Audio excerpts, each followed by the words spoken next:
Hola, muy buenas noches Iberoamérica, muy buenas tardes Latinoamérica. Les damos la bienvenida, haciendo buenas notas, a otra jornada más, junto al doctor José Aranguren, que tenemos el privilegio de tenerlo hoy con nosotros.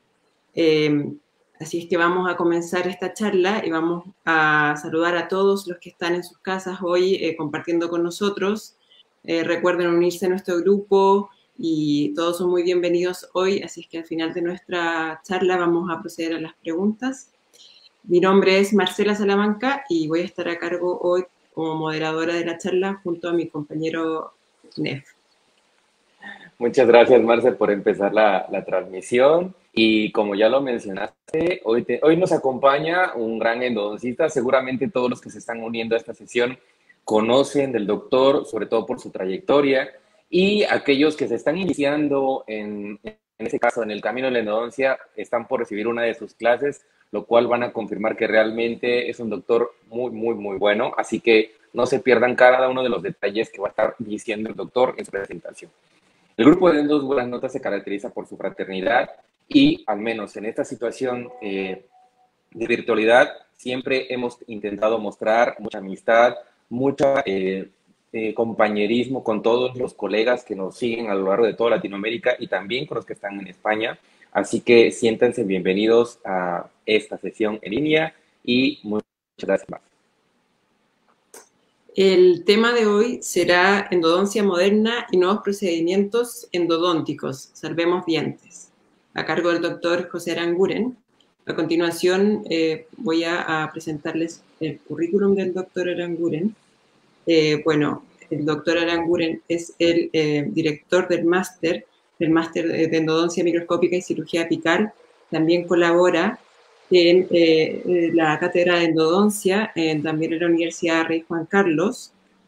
Se graduó de licenciado en odontología de la Universidad Europea de Madrid y también se graduó como endodoncista en la Universidad de Mississippi.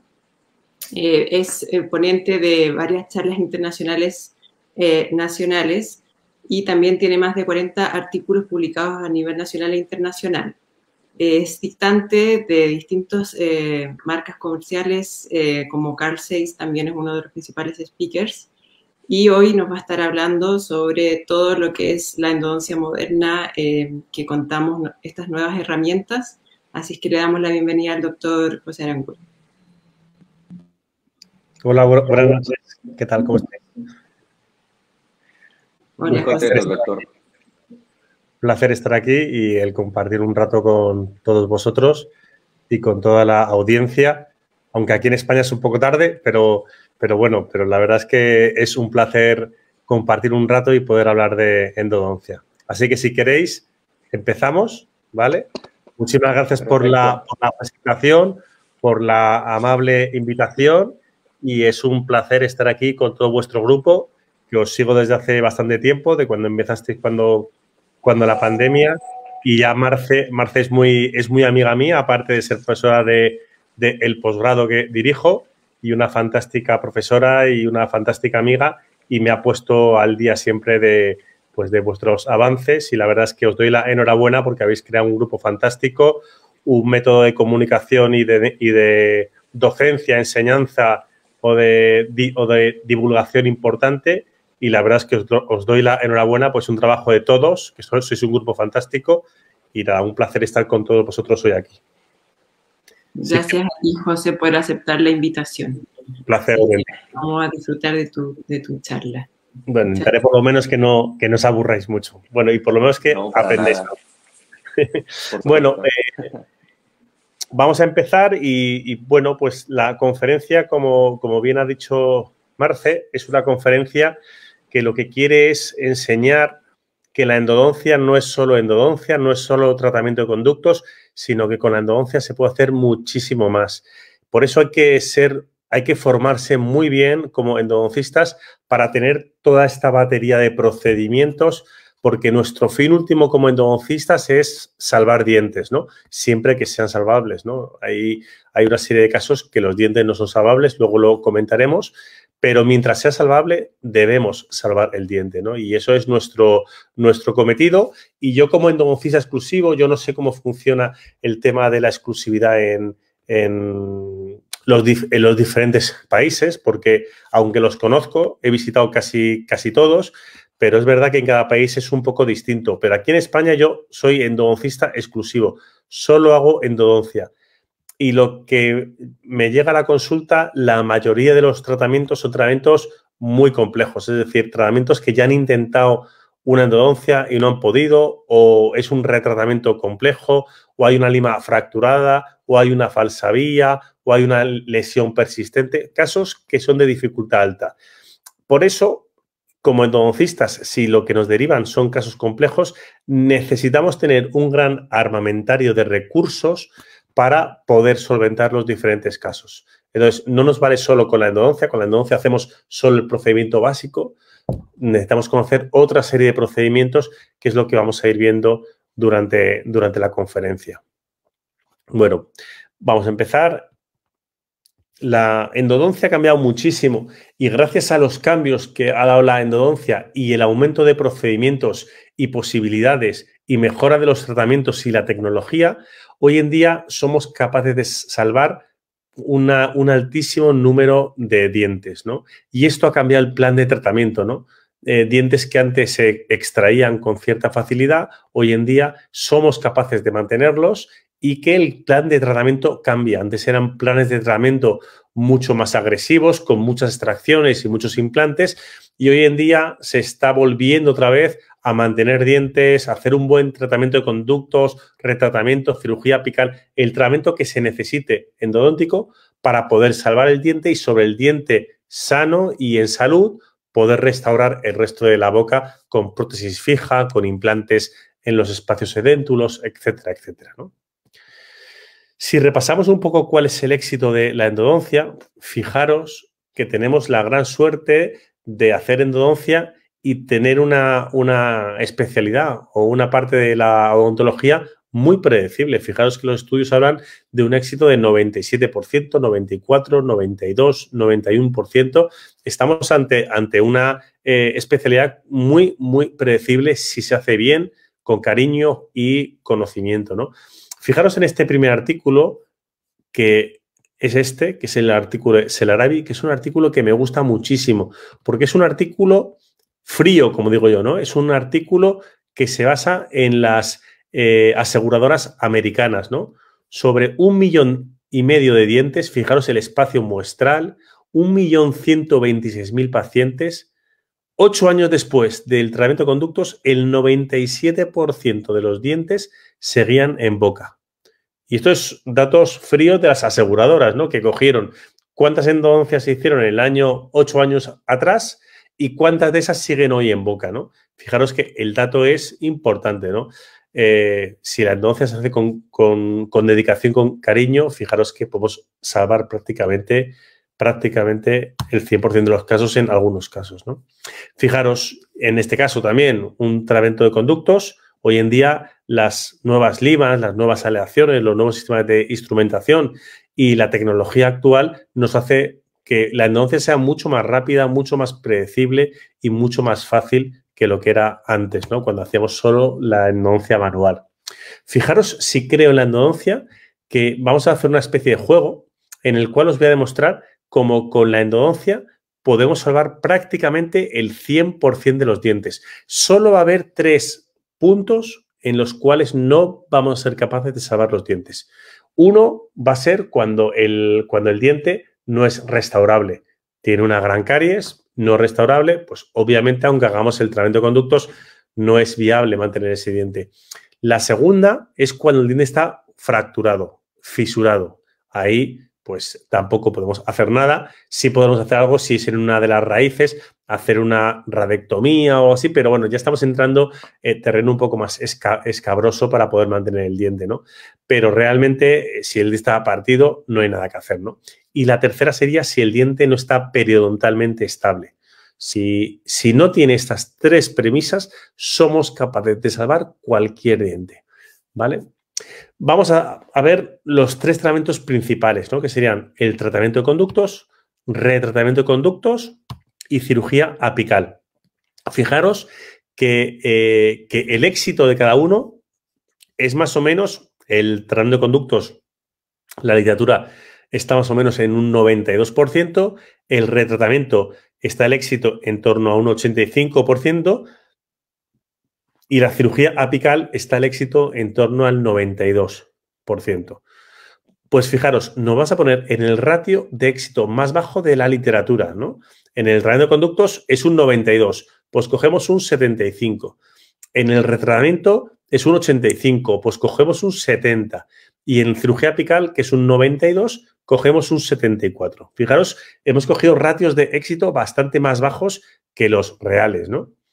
Pues en cuanto los sumamos, es decir, hacemos un tratamiento de conductos, según este 75, ¿qué probabilidad hay de que nos fracase? Un 25. A este 25 le inferimos el 70% y quedaría un 7,5 de fracaso. Pero aún se puede hacer la cirugía apical. Le inferimos el 74 de la cirugía apical y fijaros que tenemos un éxito de casi el 95%. Y esto es poniéndonos en el ratio de éxito más bajo de la literatura. Si nos pusiéramos en el real, estaríamos hablando prácticamente de un 100%.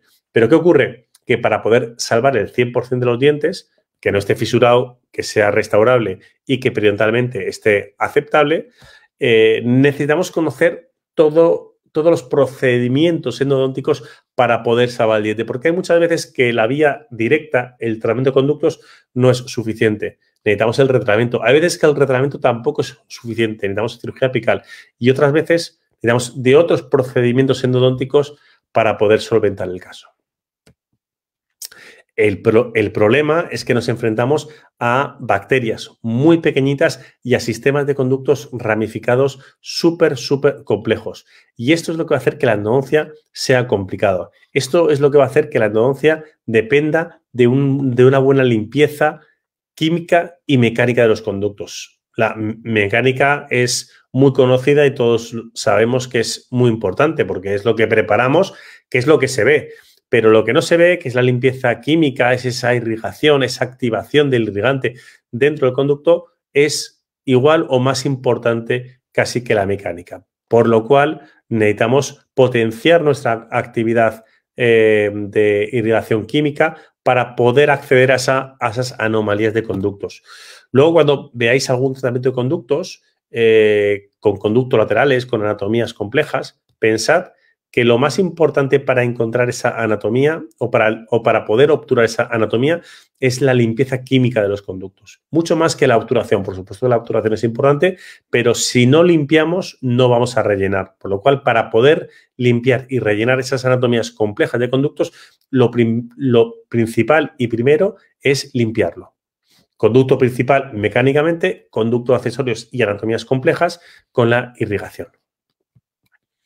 Aquí tenemos un caso, ¿no? Un molar inferior, hacemos tratamiento de conductos y fijaros a nivel apical la anatomía que había. Eso lo hemos conseguido gracias a una buena limpieza química de los conductos y, por supuesto, luego una buena obturación.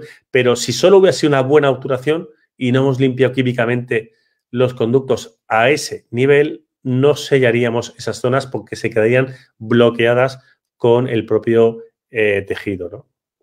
Tejido orgánico. O este caso también molar superior con anatomía compleja, también gracias a una buena irrigación hemos podido reproducir esa anatomía del sistema de conductos. Si repasamos un poco la literatura, fijaros, esto es un artículo que me gusta mucho de Azarpajot del año 2013, en el cual dice que dependiendo de quién vea al paciente, el tratamiento va a cambiar. Fijaros, son incisivos en el lado de la izquierda. Son incisivos centrales con una lesión apical. ¿Qué haríamos todos? Pues lo normal. Si un diente incisivo tiene una necrosis, que puede ser por una gran caries, puede ser por un tallado, puede ser por un traumatismo, puede ser por lo que sea, lo que intentamos es hacer el tratamiento de conductos y poder salvar el diente, ¿no? Pues si os fijáis en el estudio, el 100% de los dentistas o de los endodoncistas, perdonad, intentó hacer la endodoncia y salvar el diente. Los generalistas ya bajaban al 90 y tantos %, los prostodoncistas más, periodoncistas y los cirujanos. Fijaros que el 30% de los casos hacían extracción del diente porque había una lesión apical. Fijaros la desgracia, o sea, la diferencia de criterio, ¿no?, entre un endodoncista y otros compañeros, otras especialidades, ¿no? Pero es que si encima el caso ya tenía una endodoncia previa, aunque la endodoncia fuera un desastre, fijaros que los cirujanos se van casi al 50%, quitan un incisivo central porque hay una lesión apical y el tratamiento de conductos ya está hecho, aunque esté hecho mal.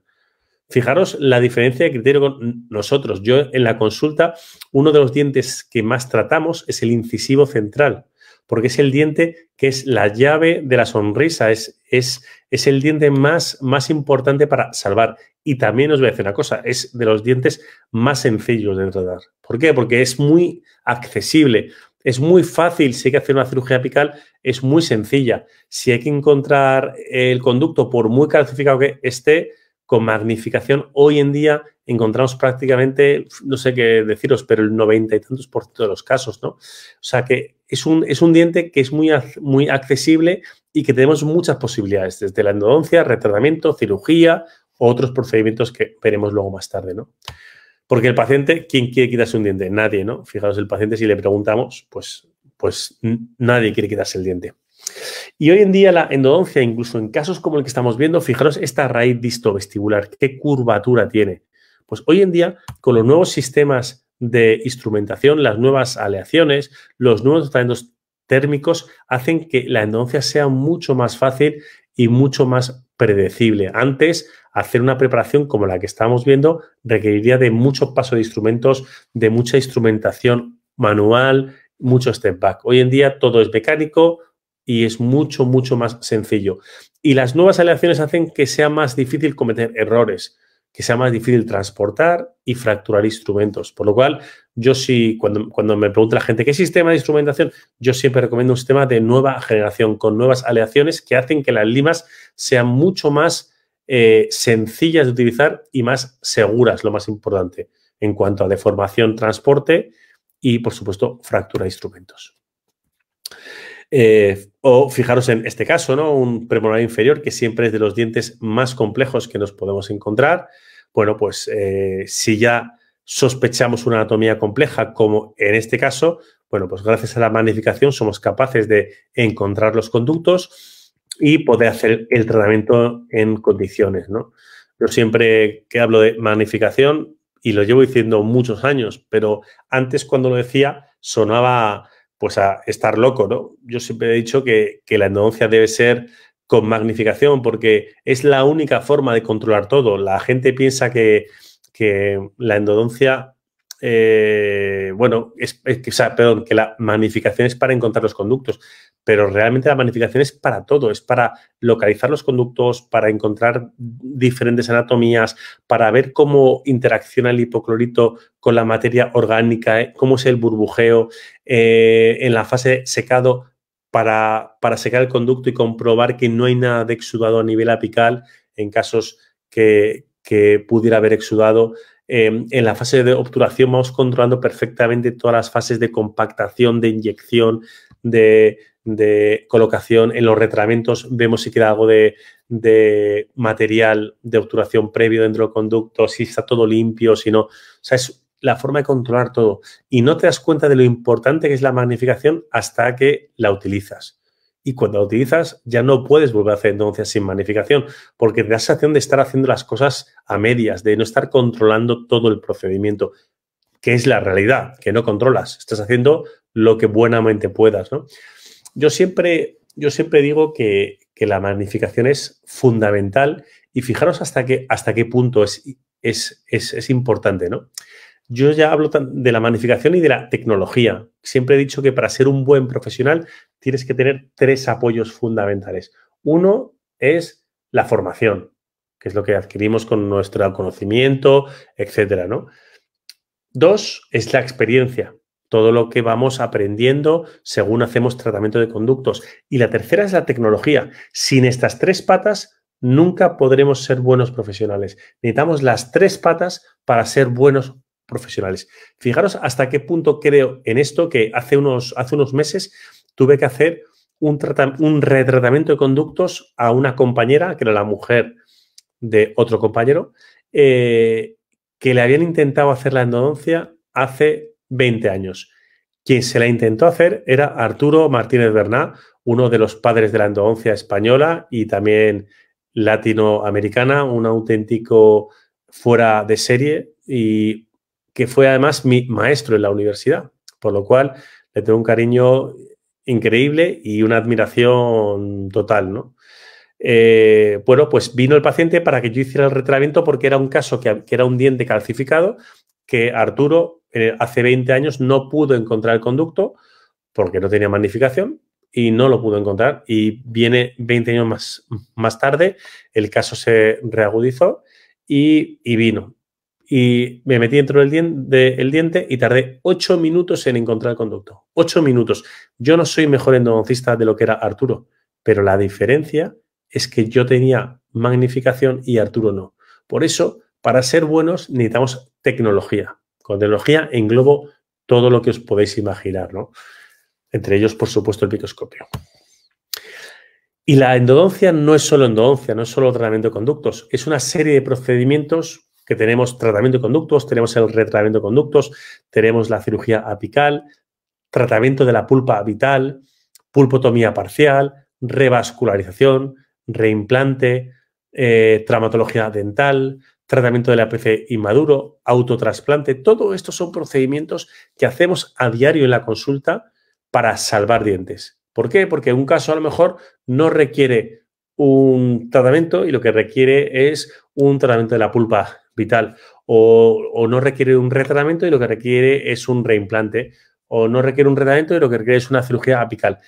Teniendo esta batería de procedimientos, vamos a ser mejores profesionales, vamos a ser mejores endodoncistas porque vamos a tener más recursos. Cuanto más recursos tengamos, más posibilidades de salvar dientes. Si solo tenemos uno, en cuanto ese recurso no sea posible, no tendremos otras opciones, ¿no? Es como hacer caminos laterales para llegar al mismo punto. Cuando el camino central está cerrado, bloqueado, hay que buscar caminos laterales para poder llegar al objetivo final. Y eso es lo que se consigue con todos estos procedimientos, ¿no? Bueno, pues casos con un bloqueo, con un escalón, sabemos siempre que hacia el interior de la curva somos capaces de sobrepasar el conducto y hacer el tratamiento de conductos en condiciones, ¿no? Casos que tenemos un ápice abierto, pues en algún momento o en algunas universidades aún se sigue enseñando a hacer apicoformación con hidróxido de calcio. Yo creo que es algo obsoleto. Hoy en día son tratamientos, como veis, que se calibran, que se hace el tratamiento, se hace una barrera apical con MTA en una sola cita y se hace el tratamiento en una sola cita de principio a fin. O casos como este, también un ápice abierto, un ápice inmaduro, el cual una niña ha sufrido una avulsión y, bueno, afortunadamente han cogido el diente, se lo han recolocado, se lo han ferulizado, como veis, pero viene a la consulta con una necrosis y con una lesión apical, como estáis viendo.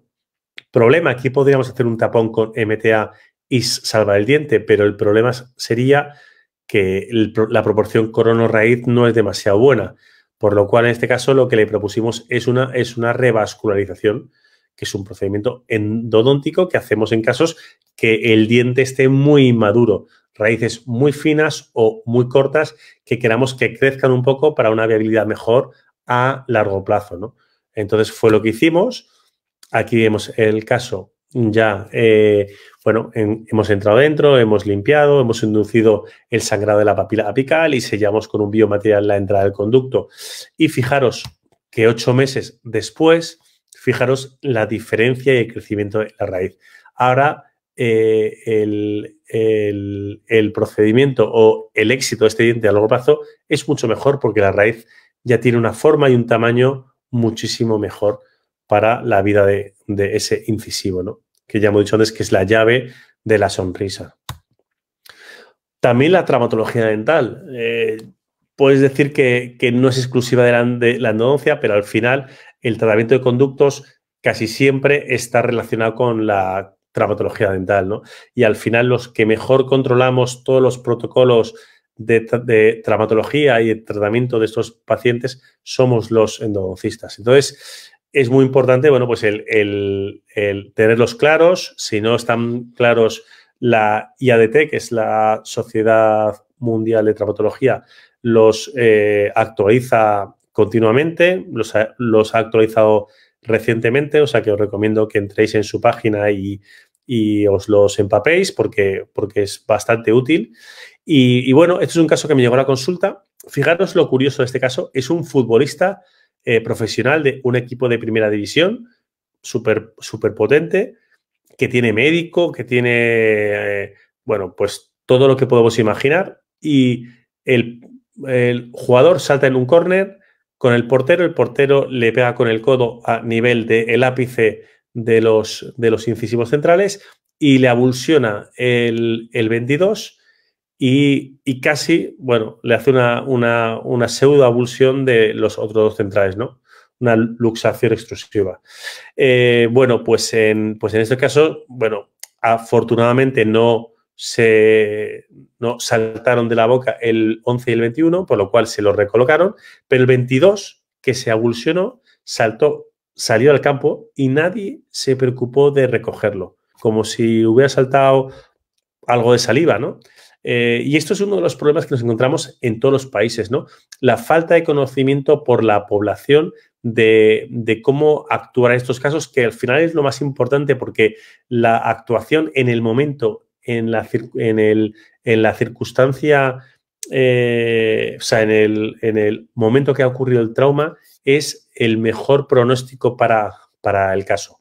Si aquí hubieran cogido el 22, lo hubieran limpiado y lo hubieran recolocado, el paciente, el futbolista de este caso, podía haber mantenido el diente perfectamente. Pero como no lo sabían, por eso yo creo que desde todas las asociaciones, grupos como el vuestro, debemos intentar también educar a la población y que sepan que ante una abulsión, si su diente salta de la boca, lo primero que tienen que hacer es lavarlo, recolocarlo en el alveolo e ir a su dentista o endodoncista para que le haga el tratamiento adecuado, pero que se salve ese diente. Sabemos que aquí la clave es el ligamento periodontal y hay veces que nos llegan pacientes a la consulta con el diente metido en una bolsa de plástico diciendo que se ha caído que se ha caído el diente hace un día y medio y te lo traen así. Pues les dices, mira, no hay nada que hacer. El ligamento ha desaparecido por completo y no hay nada que hacer en este caso, ¿no?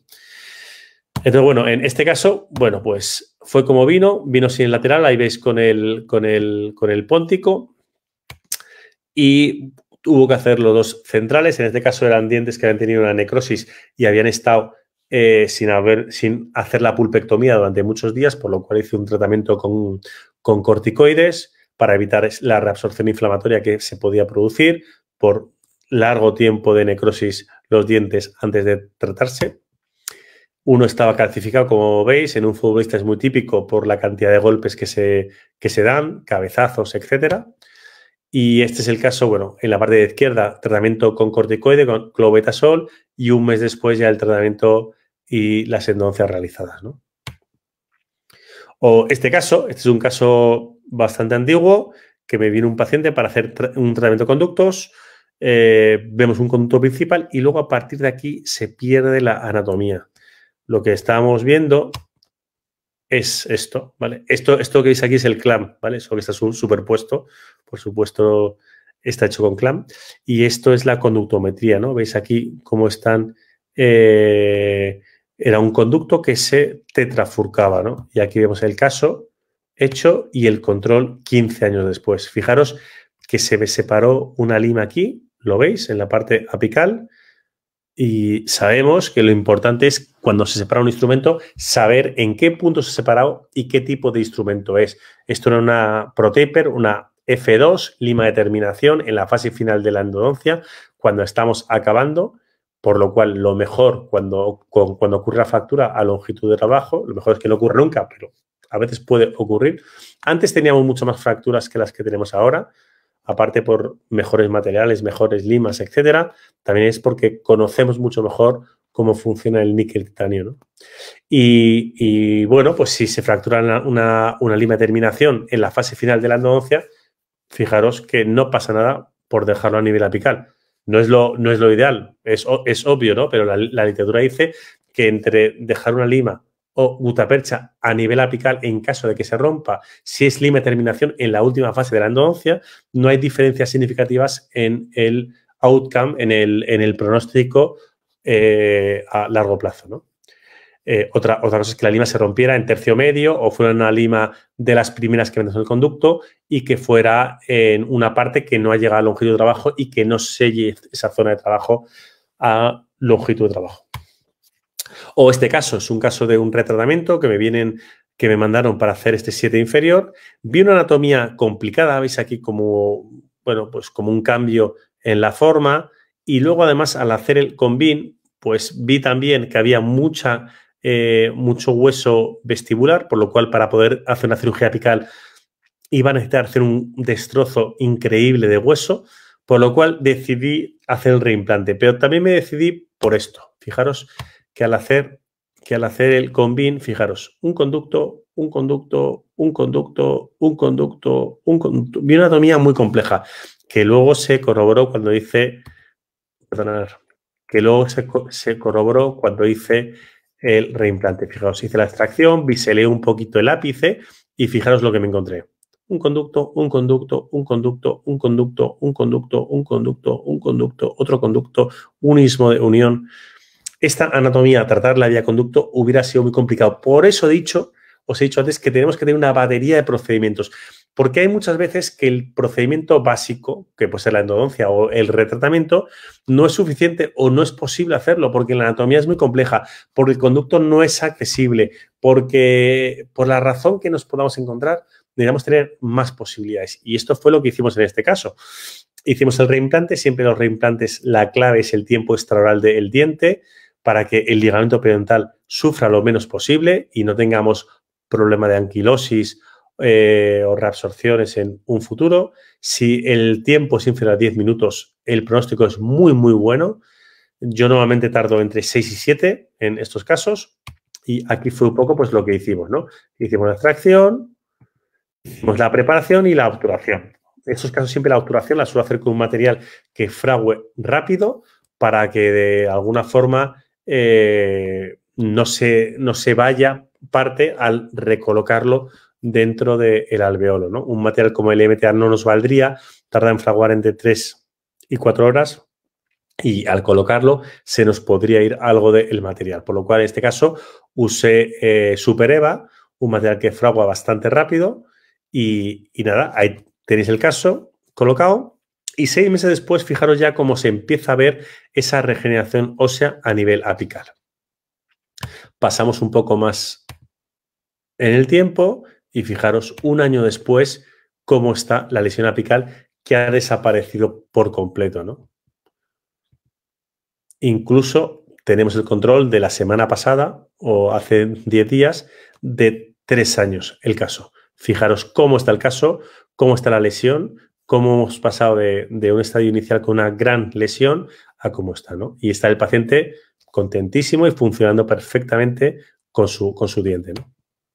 O este caso, ¿no? Siempre que os venga un caso con anatomía compleja, yo hago mucho combin. No lo hago para radiar al paciente, lo hago para obtener información. Siempre que pienso que puedo obtener información del combin, hago un combin. Lo tengo dentro incluso del gabinete, una zona plomada en la parte del fondo, y le digo al paciente, vete por aquí que vamos a hacer una radiografía en 3 dimensiones. Siempre que pienso que hay una anatomía compleja, que sospecho algo extraño, o un retratamiento o una cirugía apical, siempre hago un combin. Y fijaros en este caso, ¿no? Aquí vemos el diente, una anatomía rara, pero es un central. ¿Por qué vamos a hacer un combin si habrá un conducto? Cuando veáis una anatomía rara o sospechéis algo raro, hacer un combin. Porque fijaros en este caso, tenemos aquí un conducto vestibular que no se veía.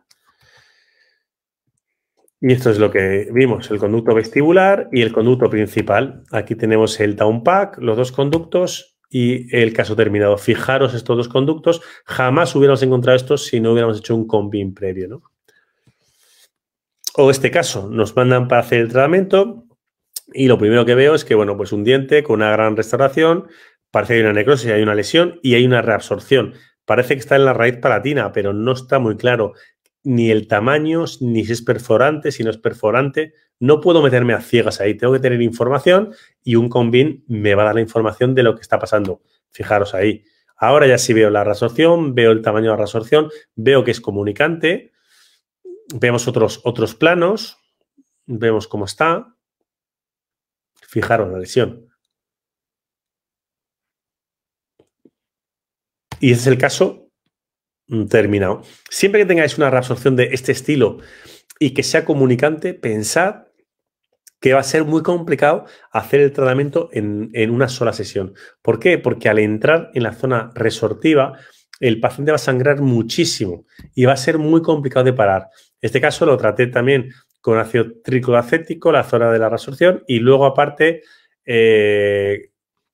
como no sangraba, tuve que dejar hidróxido de calcio para intentar que se necrose ese tejido resortivo y en una segunda cita ya sin sangrado poder hacer una buena obturación del sistema de conductos. Pensad que aquí el problema que tenía es que al haber tanto sangrado en la palatina no veía esta zona apical que tenía que encontrarla para poder trabajarla y obturarla, ¿no? En cambio, en la segunda cita ya no sangraba nada el paciente y ahí ya pude entrar perfectamente, encontrar esta zona, sellar toda la zona de la reabsorción, en este caso con biodentine, aquí con inyección de gutapercha y los conductos de la raíz mesiovestibular, conducto mesiopalatino y conducto distovestibular con gutapercha normal. Y este es el caso 10 meses después que viene a control. Fijaros la lesión que había, cómo ha desaparecido, cómo se ha regenerado el hueso y cómo era el pronóstico de este caso, pues es mucho mejor que como estaba, ¿no? Y va todo fantásticamente.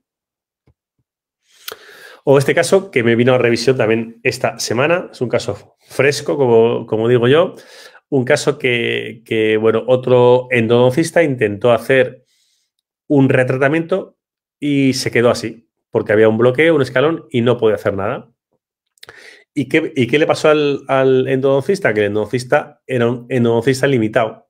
Muy buena gente, todo, pero muy limitado, porque ahí tienes muchas opciones. Tienes la opción de hacer una cirugía apical, tienes la opción de hacer un reimplante, que fue lo que hicimos, para intentar sellar esa parte apical, que es el problema y el causante de esta lesión perirradicular, ¿no?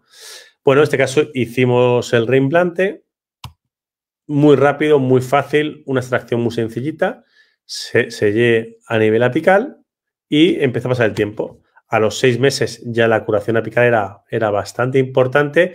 Paciente, por supuesto, totalmente asintomático, pero fijaros, un año después la curación es total y el paciente está fantásticamente.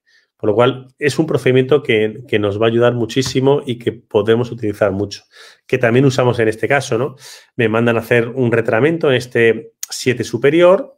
Y bueno, pues como es un retratamiento, siempre hago un combin previo, a hacer el combin previo una gran lesión que llega a zona de furca, el diente tenía un sondaje importante y además el sondaje parecía un poco puntual, sobre todo en la zona de furca, y sospechaba que podía haber una fisura o una fractura. Entonces fue por lo que le dije, en vez de hacer un retratamiento, intentar hacer un reimplante, ¿no? Hacer la extracción, valorar cómo estaba el diente, descartar fisura o fractura y si no estaba fisurado, hacer la preparación a la retroobturación y volver a recolocar el diente. Por lo cual siempre, como hemos dicho antes, siempre menos de 10 minutos, ¿no? Y bueno, es como estaba el caso previo. Fijaos la lesión de las 2 raíces vestibulares. Y esto fue un poco lo que me encontré, ¿no? Ahí hago la extracción y rápidamente empiezo ya a biselar a nivel apical para exponer esa anatomía y poder estudiarla y ver qué es lo que había pasado. ¿Por qué no estaba funcionando ese tratamiento de conductos, ¿no? Siempre es por lo mismo, por una falta de sellado. Lo que vamos a ver de dónde viene esa falta de sellado. Biselamos. Es un pequeño corte, no es cortar mucho, un pequeño bisel. Y fijaros ya la raíz mesiovestibular ya empezamos a apreciar algo. Es una raíz muy aplanada y un conducto aplanado. Y solo una parte del conducto, ahora cuando pillamos con azul de metileno lo vais a ver bastante mejor. Fijaros esto, es un conducto como acintado, lo veis ahí, y solo la parte blanca es la que está tratada. La parte un poco más azul es lo que... Lo vais a ver en la derecha, que tengo la imagen. Fijaros cómo el conducto era acintado así. Fijaros la forma del conducto y la parte azul, esta parte donde está la flechita mía ahora, es la que no estaba obturada. Y esto es lo que había provocado esa lesión que habíamos visto. Bueno, pues retropreparamos con esa forma acintada ese conducto mesiovestibular y también nos vamos a los otros dos, porque ya que estamos, aprovechamos para mejorar esa retroobturación. Pasamos para no extendernos mucho. Fijaros, retroobturamos y como queda el caso totalmente obturado, recolocamos el diente y lo ferulizamos en este caso con una sutura. En estos casos suelo suturar o ferulizar, perdón, mejor dicho, durante unos 20 días. En caso de trasplante, ahí es un mes. Pero en casos de reimplante, unos 20 días aproximadamente. Ahí vemos cómo quedó el caso, una pinta bastante buena. Y bueno, pues al final el tiempo, ¿no? Pasa un año y el paciente viene así, como veis, totalmente asintomático, perfectamente. Y sí que es verdad que a nivel apical parece que la lesión ha desaparecido, pero es verdad que una imagen bidimensional se ve poco, por lo cual le hicimos también un combin al año de control y fijaros la diferencia. Cómo vino el paciente, cómo estaba la lesión y cómo está un año después. Fijaros que era solo ese conducto mesiovestibular, esa parte sin sellar, fijaros lo que había podido provocar. Eso es lo complicado de las endodoncias, que nos movemos en un sistema de conductos tan complejo que es muy complicado controlar todo, ¿no? Y fijaros también esta imagen, ¿no? El corte axial, cómo se ve un año después, cómo está el hueso completamente regenerado, ¿no? Esto ya es un paso más. Sería un paciente que me mandan para hacer el tratamiento de conductos en este 6. Y bueno, cuando me voy a meter para hacer el tratamiento, veo que está fisurado de mesial a distal. Y le digo, mira, no hay nada que hacer, el diente está partido y no podemos hacer absolutamente nada.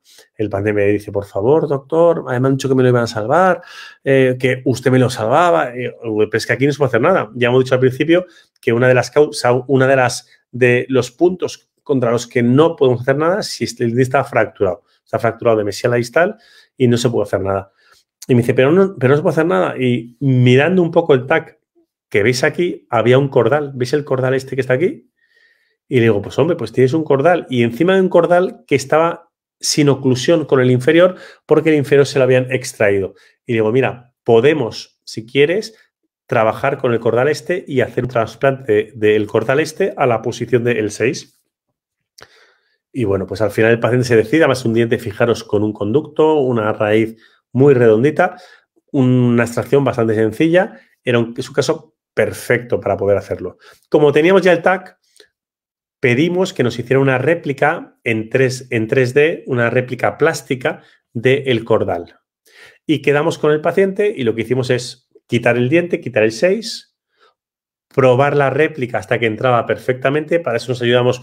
Tengo un motor de implantes para estos casos de segunda mano.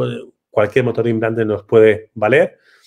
Los que no quieren los implantólogos porque son antiguos nos valen perfectamente porque es solo para retocar un poco el alvéolo. Y cuando la réplica ya nos entra perfectamente, hacemos la extracción del 8 y lo colocamos en la posición del 6. Fijaros que el tiempo extraoral va a ser muy, muy limitado. Veamos el caso.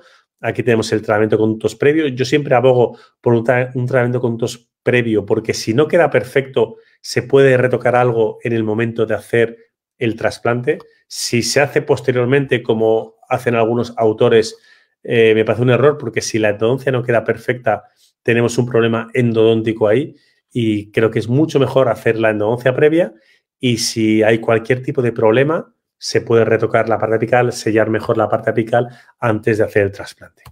Eso fue lo que hice. Aquí estoy preparando, ya he hecho la extracción del 6 y estoy preparando el lecho lo mejor posible para que esa réplica entre lo mejor posible.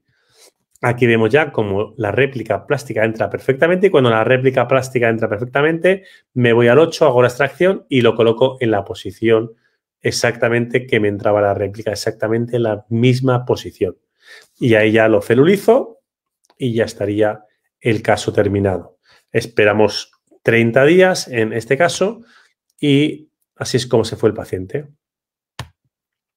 Viene a los 6 meses, totalmente asintomático, sin movimiento, todo perfectamente. Y también tenemos el control 15 meses después con el paciente. Ya le han puesto incluso el implante en el diente de delante, donde tenía el puente en extensión. Y es otro procedimiento más. Esto también es un procedimiento endodóntico. Muchas veces cuando no podemos salvar el diente porque no hay otra posibilidad, está fisurado y no podemos hacer nada, tenemos la posibilidad a veces de hacer un trasplante como en este caso.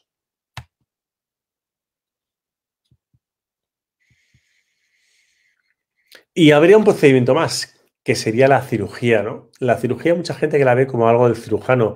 La cirugía apical es parte del endodoncista y lo que no puede hacerse por vía conducto lo hacemos por vía retrógrada, ¿no? Fijaos en este vídeo, es un vídeo que hice hace un par de años y es un vídeo para explicar que la endodoncia que la cirugía es como una endodoncia. Accedemos al conducto, lo preparamos, lo limpiamos, lo secamos y lo obturamos. Fijaos que al obturar vamos a ir compactando, como hacemos con la aguja percha. Vamos a ir compactando para que quede una obturación hermética y un buen sellado. Se puede decir que es una endodoncia quirúrgica. Por eso, ¿cuál es el éxito del tratamiento de conductos? Hemos dicho antes, un 92%. ¿Y cuál es el éxito de la cirugía apical? Un 92%. Porque es lo mismo, pero en vez de por vía conducto, por vía extraconducto. Por eso yo siempre pienso que un endodoncista que no haga cirugía apical es un endodoncista cojo, porque habrá procedimientos que no va a hacer y que sean necesarios. Y no todo es posible por vía conducto. Hay veces que necesitamos ir por vía extraconducto para solventar los casos como los que estamos viendo. Un descendente que me mandan para hacer el tratamiento y, bueno, pues hago lo mejor posible. Ajo con hidróxido, una primera cita, una segunda cita, ya hago el tratamiento, lo termino, sello. Pero ¿qué ocurre? ¿Qué es lo que ocurre? Fijaros que había un embudo, es un ápice totalmente expulsivo. ¿Cómo voy a sellar bien esto teniendo esta anatomía tan compleja? Hay compañeros que lo que hacen es que fulminan el central, lo eliminan toda esa anatomía de la zona central y crean como un conducto amplio. A mí no me gusta esto porque hoy en día estamos intentando ser lo menos invasivos posibles, ser lo más conservadores posibles y mantener la mayor estructura de diente posible. Por lo cual, lo que hago en estos casos es hacer la endodoncia como puedo, como en este caso, que me quedó, pues lo que pudo hacer, pero un poco desastre. Y esperar. El paciente se fue, estuvo 1 año y medio perfectamente, se fue la fístula, todo perfectamente, pero pasó el tiempo y volvió a aparecer con la lesión apical, como veis aquí a nivel apical. Y entonces, pues hicimos un combin y lo que decidí es hacer una cirugía apical. Fijaros en este caso, cómo tenemos el ápice, cómo estaba. Vamos a ver cómo vamos tiñendo y estudiando esa zona apical, cómo preparamos a nivel apical y al final lo que nos queda, fijaros, como una herradura, ¿verdad? Y ya cuando tenemos todo seco y todo limpio y preparado, procedemos a hacer la obturación de los conductos y la compactación.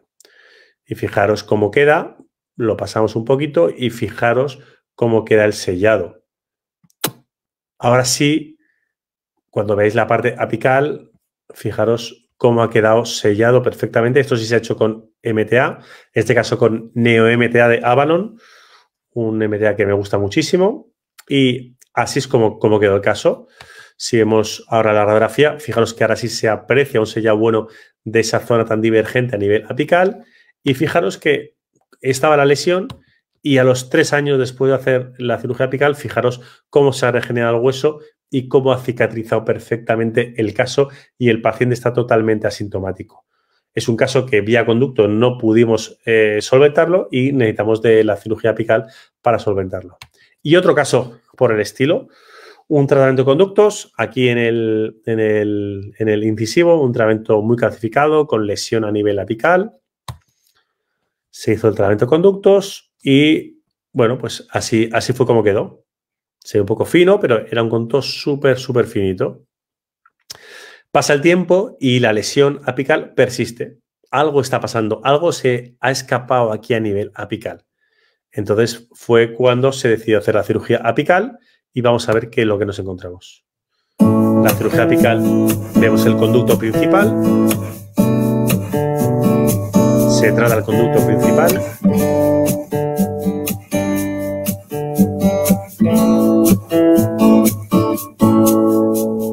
Veo las hojas caer, este otoño me va a enloquecer. Cuando se ha terminado casi el caso, fijaros que se empieza a apreciar aquí una foramina accesoria y hay otra foramina accesoria. Esas eran las dos foraminas accesorias que eran las responsables del problema que estaba pasando. Eso era falta de sellado, esos dos conductos accesorios, que lo que hacemos es los preparamos y los obturamos. Está bien con Super-EVA en este caso. Y cuando los sellamos, como vemos ahí, fijaros en la imagen en la izquierda, que ahora se ve los tres conductos sellados, y fijaros la lesión apical, como nada regenera hueso como la endodoncia. Fijaros un año después cómo se ha regenerado el hueso en cuanto hemos sellado todas esas vías de entrada. Entonces, muchas veces vía conducto es complicado controlar todo y necesitamos de la vía extraconducto para poder conseguir ese sellado tridimensional del sistema de conductos. Bueno, y una de las cosas que nos encontramos a nivel mundial y que preocupa mucho es que la mayoría de las endodoncias que se hacen a nivel mundial son deficientes. Fijaros en este estudio, que es de muchos países, España entre los países, España, Suecia, Brasil, Suiza, Francia y Colombia. Fijaos que el nivel de los tratamientos en condiciones son endodoncias evaluadas por endodoncistas, ¿vale? Y espacio muestral grande, de 1.000, 3.000, 1.200. Entonces son espacios muestrales bastante importantes. Y fijaros, en España, 81% deficientes, Suecia, 63% deficientes, Brasil, 45% deficientes, Suiza, 64%, Francia, 81%, Colombia, 67%. No son las mismas cifras, cambia de un país a otro, pero también cambian los evaluadores, por lo cual, pero lo que nos tiene que llamar la atención es que la mayoría de las endodoncias que se hacen en el mundo son deficientes. Y eso es porque es un procedimiento complicado, difícil y que necesita formación y experiencia. Y por eso os animo a todos a que os forméis muy bien.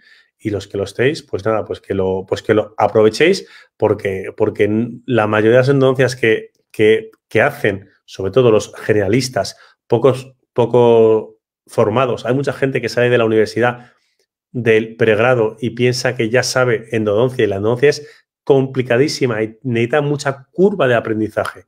Y de ahí la importancia de hacer un posgrado, de formarse bien para poder hacer buena endodoncia, ¿no? Los especialistas, ¿qué ocurre? Que lo que nos llega es esto. Nos llega pues los casos con instrumentos, falsas vías, perforaciones, calcificaciones, fractura de instrumentos. Bueno, pero la endodoncia es preciosa incluso en estos casos. Y a mí me encanta porque cada caso es un desafío y lo que es importante es que tengamos un gran armamentario, unos grandes recursos para poder solventar casos. Por eso os animo a que aprendáis lo máximo para poder afrontar los casos de diferentes opciones, ¿no? La endodoncia ha cambiado muchísimo en los últimos años y para mí casi los 3 puntos más importantes donde más ha cambiado es en la magnificación. Hoy en día para mí es mandatoria, no se puede hacer endodoncia sin magnificación, no se puede hacer endodoncia de calidad sin magnificación, por lo cual os animo a todos a magnificación. Eso no quiere decir microscopio, que es lo ideal. Quiere decir que si no tienes microscopio puedes tener lupas. Lupas, si yo recomendaría lupas a partir de 5 aumentos. Hoy en día hay hasta lupas de 7,5, por lo cual casi lo que recomendaría sería entre 5 y 7,5. La endodoncia hoy es mínimamente invasiva, preparamos mucho menos los conductos, somos mucho más conservadores para intentar, bueno, pues eso, pues que queden preservar más cantidad de diente para que su vida a largo plazo sea lo mejor posible. Y el Convin. Convin es básico, es mi fiel compañero en la consulta y siempre ante dificultad. Claro, para hacer un central normal, sin dificultad, no es necesario. Pero en el momento que es un caso complicado, un retratamiento que queremos ver lo que ha pasado y cómo está el diente exactamente, tenemos una información increíble. Ahí sí que os animo a que invirtáis, si se puede, en el Convin. Yo siempre he pensado que para endodoncia tiene que ser un Convin que artefacte poco, que sea de calidad y que sea de campo pequeño. Campo pequeño vas a dar menos radiación al paciente y vamos a tener más nitidez y más calidad de visión, ¿no? Por lo cual, esas serían mis recomendaciones. Luego tenemos los biocerámicos. Hoy en día hay muchísimos en el mercado que nos van a ayudar también a hacer tratamientos y sellar comunicaciones intra-extraconducto. Mejoras en las técnicas de irrigación. Ya estamos mejorando muchísimo y para dentro de muy poco, para el inicio del 2022, sale SIAD, un nuevo sistema de irrigación que va a ser con nanopartícula, desarrollado por Anil Kishen y que va a ser una auténtica revolución en endodoncia en el mundo y que, bueno, pues la verdad es que va a ser un avance importante. Y luego en obturación, hoy en día también obturamos mejor, tenemos más técnicas de obturación y podemos hacer la endodoncia mejor. No os voy a dar mucho el rollo con el tema de la magnificación, porque está claro, pero que sepáis, por ejemplo, este estudio que me gusta mucho y es muy clarificador, de la Sociedad Portuguesa de Endodoncia, francesa de endodoncia, ¿cuál es la incidencia de cuarto conducto en el 6 superior? Fijaros, un 96%. Sin magnificación encontramos el 54%. Con lupas, el 73%. Y con microscopio prácticamente la realidad. Esa es la realidad. Y como os he dicho antes, no solo para encontrar conductos, como estamos viendo, sino que es para más cosas, pero también incluso para encontrar conductos, ¿no?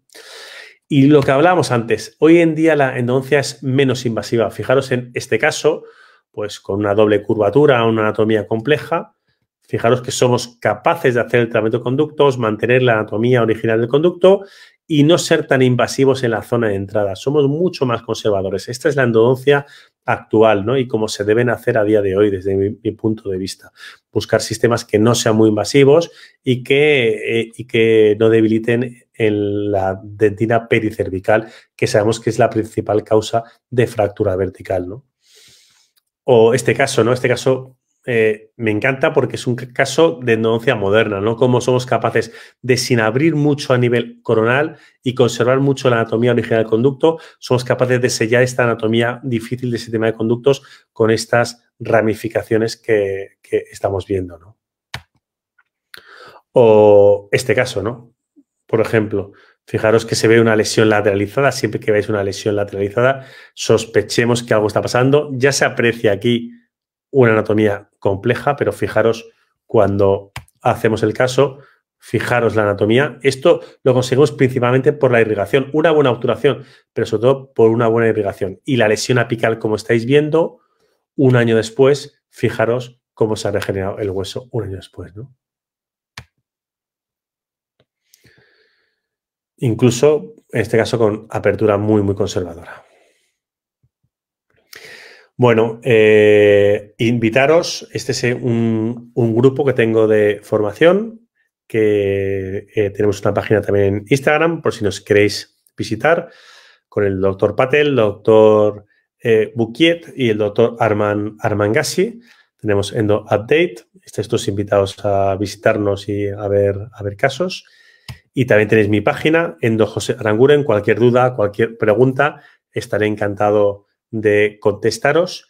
Y nada, que muchísimas gracias y estoy abierto a las preguntas.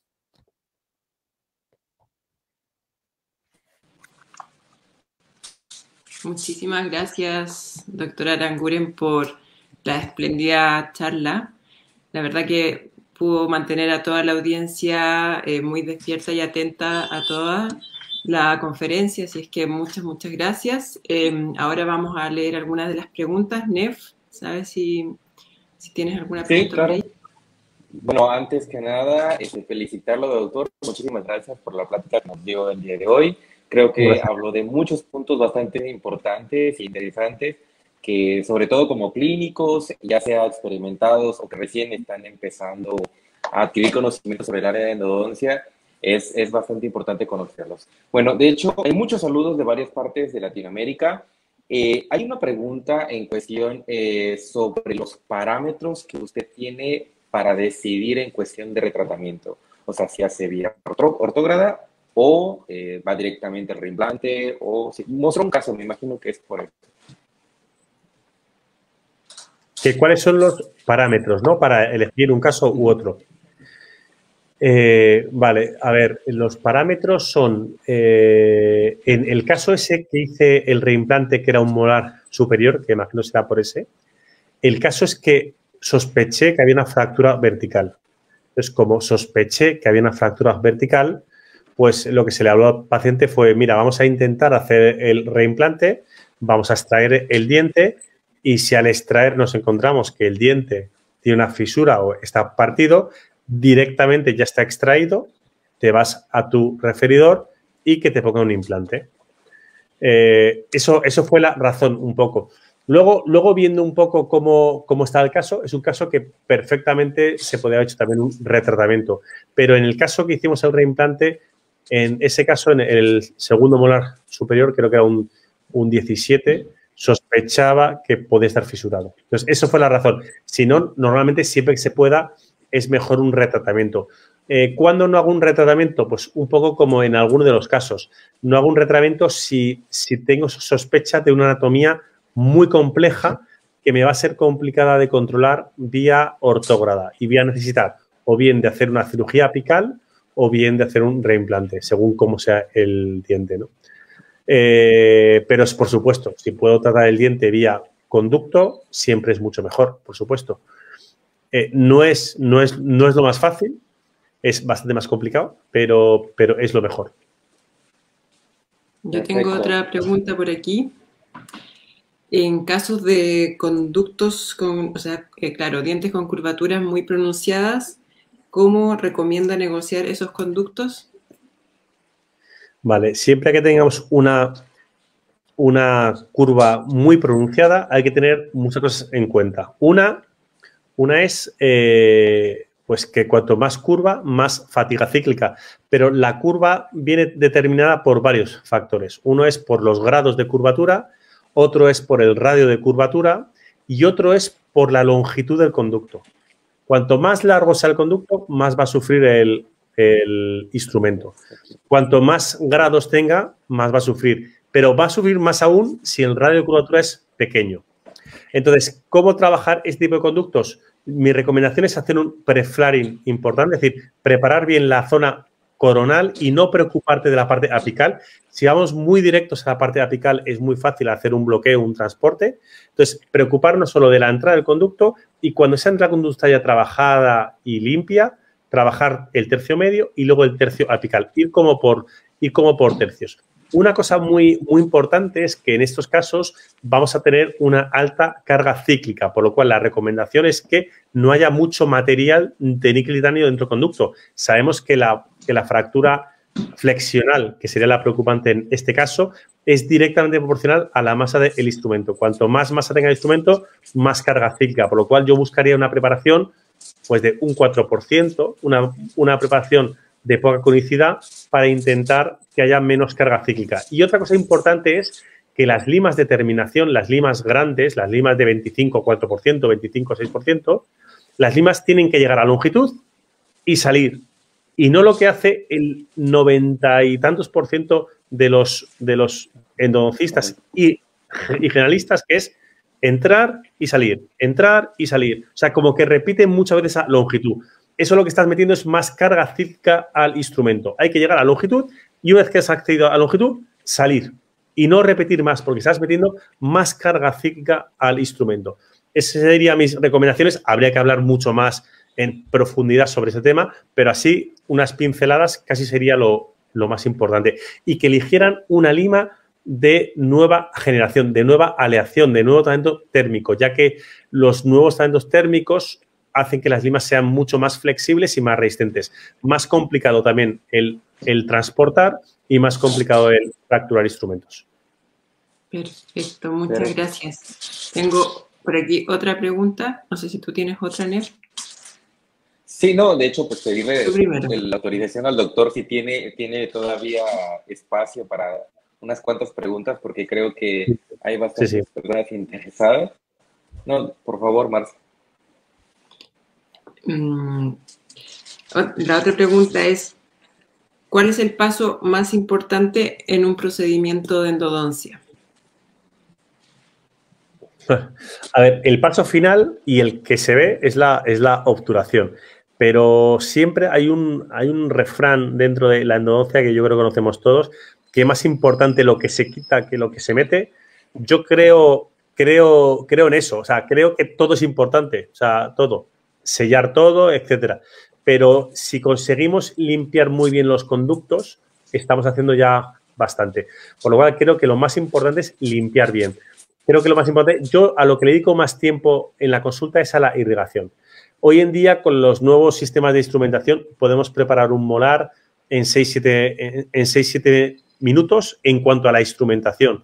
Pero luego en la irrigación estamos más de 15 minutos activando los protocolos. Yo uso mucho el protocolo Van der Luis, que me gusta mucho y es el que utilizo, activar el irrigante y activarlo y moverlo. Y luego una cosa muy importante es también el volumen de irrigante. Mucha gente usa una jeringa de irrigación para toda la endodoncia y necesitamos volumen de irrigante. Hay un artículo de Sheckley que habla que como mínimo hay que introducir 12 mililitros de irrigante para que el tratamiento sea óptimo, ¿no? Entonces, muy importante eso, el volumen de irrigante, el renovar el irrigante, yo creo que es de las cosas más importantes. Luego, por supuesto, encontrar los conductos, no ser muy invasivo para no desgastar excesivamente y debilitar el diente y luego hacer una buena obturación. Todo es importante, pero creo que hay que prestar mucha más atención de lo que hacemos a la fase de limpieza química del conducto y al volumen del irrigante en el conducto. Perfecto, muchas gracias. Y ya la última pregunta, aquí nos mencionan, ¿cuál es el procedimiento ideal para desinfectar un diente con reabsorción? Bueno, luego depende también de la reabsorción, ¿no? Estamos muy acostumbrados a las reabsorciones cervicales invasivas, que son las más típicas. Lo que yo utilizo es lo que está en los protocolos, ácido tricloacético para la zona del tejido resortivo. Y en caso de que no pueda parar bien, lo que suele ocurrir es que siempre que tengo una reabsorción hay una hemorragia importante y no puedo controlarla bien. Y siempre que no pueda controlarla bien, yo recomiendo dejar hidróxido de calcio, que lo que va a hacer es que va a necrosar ese tejido resortivo que no hemos eliminado con el ácido tricloacético y con la cureta y va a hacer que en la segunda cita tengamos la posibilidad de tener todo limpio y poder trabajar mejor. Por lo cual, yo es mi protocolo. Yo lo que suelo hacer es así. Ahora, si en la primera cita consigo limpiar y secar todo, pues lo hago en una cita, pero el 90% o 95% de las veces hago el tratamiento en 2 sesiones. Excelente. Muchas gracias, doctor, de verdad, por todo el trasnoche. Ahora ya son casi las 1:30 de la mañana. En cuanto cierre el ordenador, me voy a dormir directo. Pero sí. Bueno, nada, ha sido un placer. Muchas gracias por la invitación y nada, que estamos en contacto por las redes. Muchas gracias. Y la charla quedará grabada en nuestra página de Facebook, por si es que alguien quiere repetirla o tener ahí dentro de tiempo o algo. La suerte, sí, de verla. Perfecto, muy bien, pues. Bueno. Y nos vemos pronto. Gracias, que estés bien. Muchas gracias. Hasta luego. Chao. Hasta luego.